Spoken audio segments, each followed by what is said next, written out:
much to tell you today. I have so much to talk about. This is such a great and full story.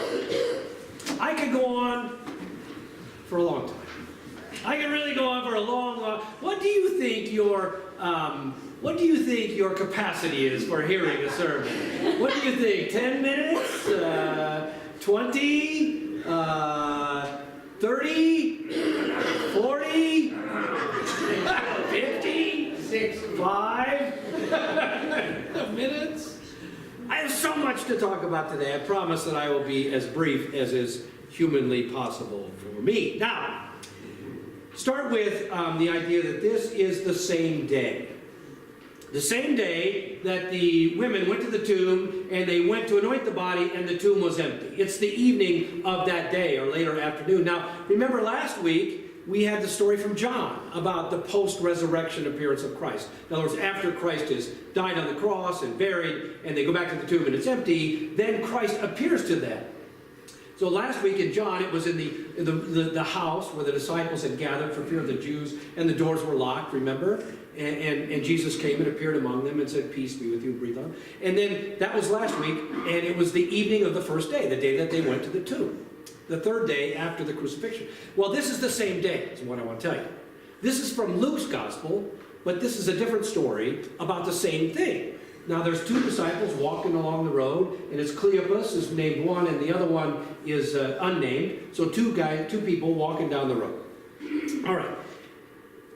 In both stories, the disciples were what? Confused, were afraid, and were hopeless. All their hope was wrapped up in Jesus bringing a new kingdom to fruition. Really, they're talking about a real king with real horses and real armies, and that had not happened for them. He died, and now they were hopeless. And so Jesus appears to them, and what's interesting, I think, and probably to you, I know it is to me, is he is unrecognizable to them physically, right? He shows up and they don't recognize him.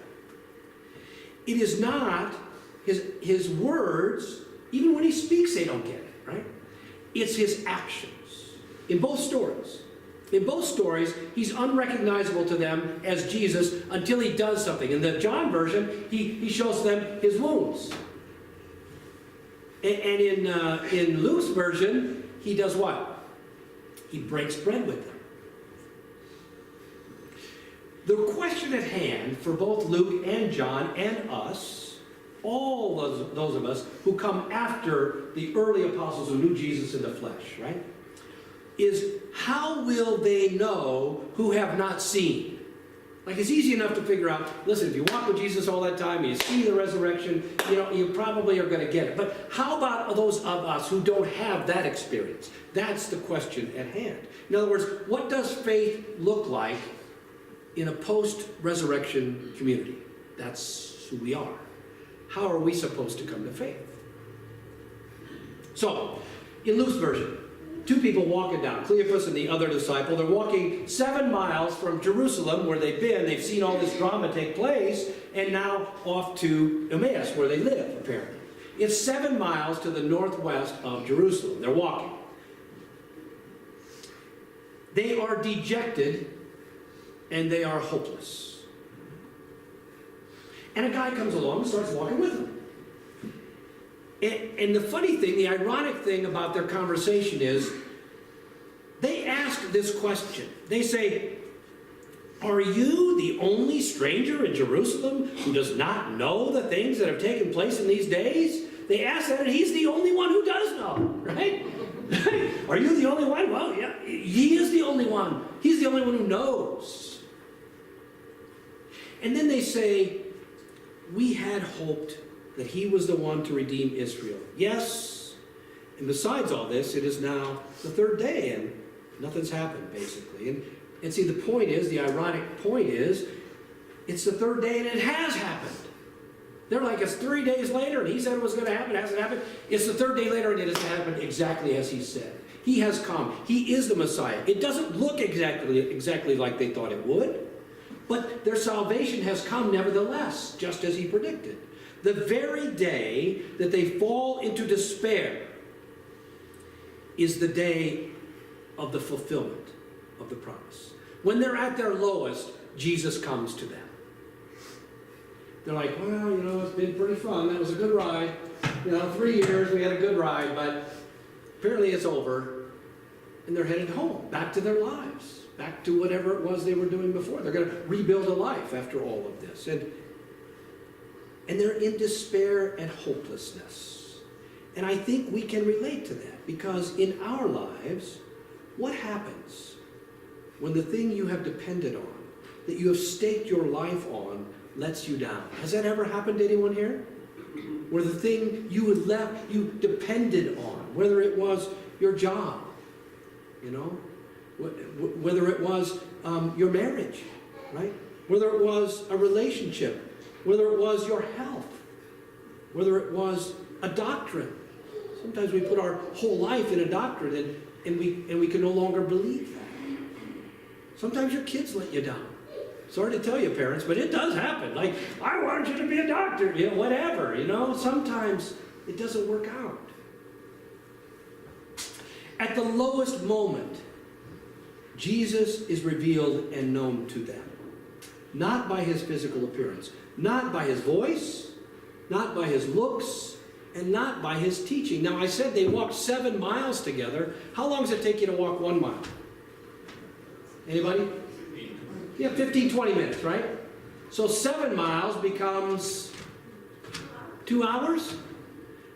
This is proof that sermons are overrated. Am I right? This is Jesus, and he's preaching to them for 2 hours, and they don't recognize him. They don't get it. It is only by his actions that they know him, right? And in fact, it is only by his signature move. Do you know what his signature move is?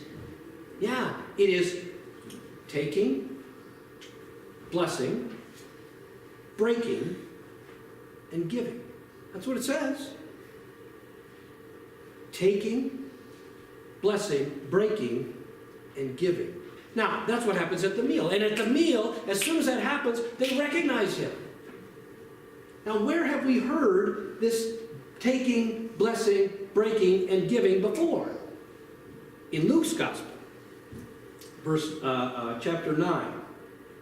See if you recognize this. They said, we have no more than 5 loaves and 2 fish.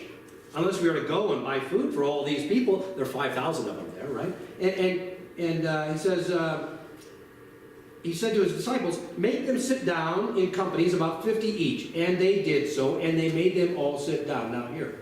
And taking the 5 loaves and the 2 fish, he looked up to heaven and, back up. And taking the 5 loaves and the 2 fish, he looked up to heaven and blessed and broke them, and he gave them to the disciples.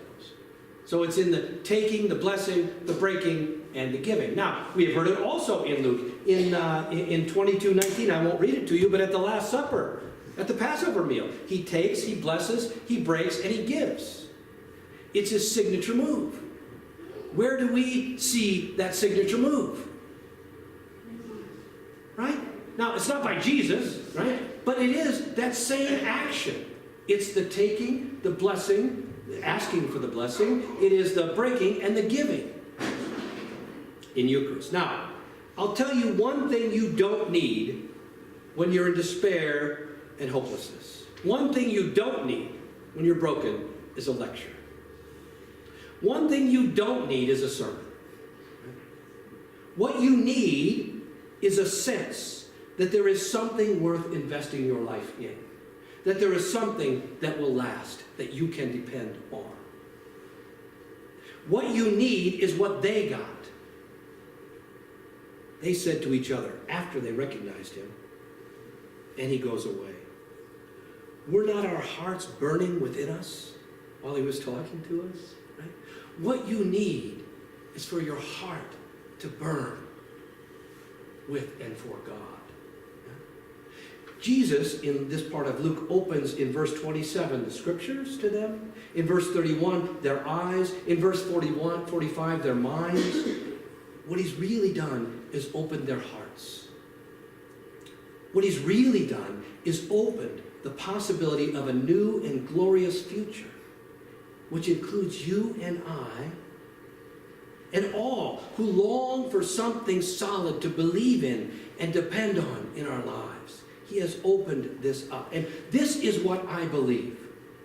That we can, in our best times, and especially in our worst times, find Christ at the table we set and in the people that we invite to that table.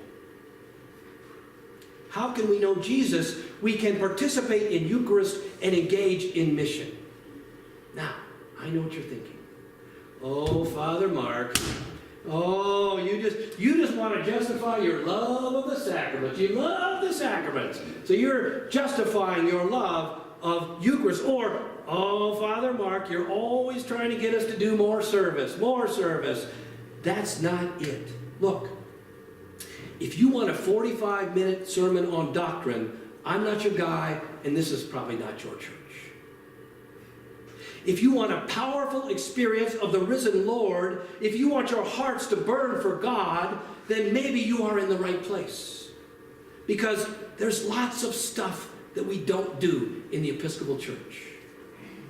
But here's what we do. We take seriously the reality of the crucifixion and the resurrection. We take seriously the call to meet Jesus at the table. We call it the real presence. That's our doctrine of Eucharist. The real presence, which simply means that we believe that Jesus Christ is really present in the Eucharist. Jesus Christ is really present here this morning. And he is particularly with you if you are losing your hope. The challenge is to recognize him